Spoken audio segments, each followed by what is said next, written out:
You know what, Madam, seriously from my heart, naawa ako sa iyo. Naawa ako sa iyo kasi I believe in my heart, hindi ka kurap ni Singkong Duling, wala kang ginalaw doon sa confidential funds na daan-daan milyon and bilyones. Ang masakit nito, yung mga taong nakinabang doon, binulsa yung ilang halaga sa perang yon or totally binulsa mga perang yon. Pangising-ising ngayon habang ikaw dito ginigil ka, pinagpapawisan ka, kawawa ang dating mo at baka makulong ka pa. My heart goes to you. Maraming salamat. I'll give you a scenario. Halimbawa, ako sila Chika and then binigyan mo ka ng 100 million. Pagbalik, meron na akong dalang Ferrari, Lamborghini, Patek Philippe, Rolex, and then sinabi niya, huwag kang maglala, confidential in nature to, sensitive in nature, ako yung eksperto, ako nakakalam sa ground. Anong gagawin? Palulusutin mo pa rin o kukwestiyonin mo? Wala pong ganyan, Sir. Hindi, halimbawa nga lang, Your Honor. senaryo nga po. Hindi ko masabi, Your Honor, kasi Example wala nga po, Your Honor. Dili ako magsagot, ana, Your Honor, kay wala ko naka-experience, ana, Your Honor. Okay. I'm sorry, Your Honor. Dili ko makasagot, Your Honor. Understood.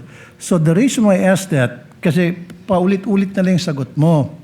So binibigyan kita ng extreme scenario na para ang sasagutin mo, it's either I don't know, wala akong alam, or hindi niya gagawin yon, which na-predict ko na. Last question na lamang.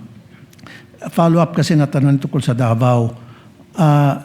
Magkaiba yung naging senaryo sa Davao at saka sa OVP sa Davao, nag-comply ata, di ba?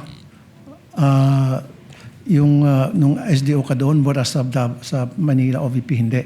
Tama? Yun pinagkaiba. Kasi sa Davao, hindi ka na flag down ng OWA. Wala po kaming IOM, Your Honor. Last na lamang. You know what, Madam, seriously from my heart, naawa ako sa iyo. Naawa ako sa iyo kasi I believe in my heart, hindi ka kurap ni Singkong Duling, wala kang ginalaw doon sa confidential funds na daan-daan milyon and bilyones. Ang masakit nito, yung mga taong nakinabang doon, binulsa yung ilang halaga sa perang yon or totally binulsa mga perang yon.